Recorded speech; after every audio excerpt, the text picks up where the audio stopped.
भारत के पड़ोसी देश बांग्लादेश में आरक्षण के खिलाफ सड़कों पर उतरे विद्यार्थियों और पुलिस की झड़प में 105 से अधिक लोगों की मौत हो चुकी है। लगातार हिंसा और आगजनी के बाद दंगा को नियंत्रित करने के लिए सेना को लगा दिया गया है। वहीं ये भी कहा जा रहा है कि बांग्लादेश में हो रही हिंसा में विदेशी ताकतों का हाथ है। जी हां, आपने आज खबरों में सुना ही होगा कि बांग्लादेश में जिस तरीके से आरक्षण के खिलाफ सड़कों पर लोग उतरे हैं, विद्यार्थी उतरे हैं, उनकी झड़प देखकर आपकी भी रूह कांप जाएगी। इस झड़प के बीच में करीबन 105 लोग मर चुके हैं और इसके साथ ही ये रिपोर्ट ताजा सामने आ रही है कि यहाँ पर स्थिति काफी ज्यादा बिगड़ चुकी है। अब आपको इस रिपोर्ट में मैं बताऊंगी कि आखिर किस तरीके से यहाँ पर स्थिति डगमगा गई। बता दूं कि यहाँ पर यह भी कहा जा रहा है कि बांग्लादेश में हो रही हिंसा में विदेशी ताकतों का हाथ है, क्योंकि वहां की प्रधानमंत्री यानी कि शेख हसीना ने उनके हाथों की कठपुतली बनने से मना कर दिया था। मीडिया रिपोर्टों के मुताबिक बांग्लादेश में जारी हिंसा के बीच शुक्रवार यानी कि 19 जुलाई को 52 से ज्यादा लोग मारे गए। शुक्रवार को प्रदर्शनकारियों ने बांग्लादेश के नरसिंगडी जिले की एक जेल से सैकड़ों कैदियों को छुड़ा लिया। इसके बाद उन्होंने जेल में आग लगा दी। सभी सार्वजनिक समारोह, रैलियों और जुलूसों पर प्रतिबंध भी लगा दिया गया। इसके साथ ही इंटरनेट सेवा भी बंद कर सेना को नीचे उतार दिया गया।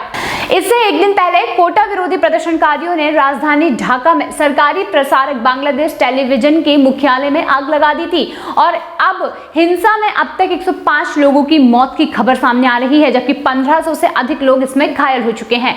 वहीं ढाका में मेट्रो, पूरे देश में ट्रेन सेवा और न्यूज का प्रसारण रोकना पड़ा। सेंट्रल बैंक और प्रधानमंत्री ऑफिस की वेबसाइट हैक कर ली गई। दरअसल 1971 के बांग्लादेश मुक्ति संग्राम के स्वतंत्रता सेनानियों के परिवारों को 30% कोटा बहाल करने के खिलाफ आंदोलन शुरू हुआ था। यह आंदोलन लगभग 1 महीने से ज्यादा समय से चल रहा था और इस कोटा को बहाल करने को लेकर वर्तमान प्रधानमंत्री शेख हसीना की नेतृत्व वाली बांग्लादेश आवामी लीग की सरकार का यह कहना है कि स्वतंत्रता सेनानी के परिवार इसके हकदार हैं। वहीं कट्टर इस्लामी छवि रखने वाली बांग्लादेश नेशनलिटी पार्टी की प्रमुख खालिदा जिया इसका विरोध कर रही हैं। खालिदा को चीन का करीबी माना जाता है, जबकि हसीना को भारत का। अभी कुछ दिन पहले ही चीन की यात्रा पर गई शेख हसीना ने अपनी आधिकारिक यात्रा को बीच में खत्म करके वापस बांग्लादेश लौट आई थी। वहीं अमेरिका भी हसीना सरकार का विरोधी कर रही है। हाल ही में प्रधानमंत्री शेख हसीना ने एक चौंकाने वाला दावा किया कि बांग्लादेश और म्यांमार के कुछ हिस्सों को मिलाकर पूर्वी तिमोर जैसा एक ईसाई देश बनने की साजिश रची जा रही है। उन्होंने ये बताया कि ऐसा नहीं होने दिया जाएगा और उन्होंने कहा कि पूर्वी तिमोर की तरह वे बांग्लादेश और म्यांमार के कुछ हिस्सों को लेकर बंगाल की खाड़ी में एक ईसाई देश बनाएंगे। उन्होंने ये दावा किया है कि इस वर्ष जनवरी में बांग्लादेश चुनावों से पहले उनसे मिलने आए एक अंग्रेज ने उन्हें आश्वासन दिया था कि यदि वह उन्हें बांग्लादेश की धरती पर एक एयरबेस बनाने की अनुमति देंगी तो कोई समस्या नहीं होगी। दरअसल शेख हसीना का इशारा स्पष्ट तौर पर अमेरिका की ओर पर था। वहीं इस हिंसा में अब चीन का नाम भी सामने आ रहा है। जी हां, चीन को भी यहाँ पर इन्वॉल्व किया जा रहा है।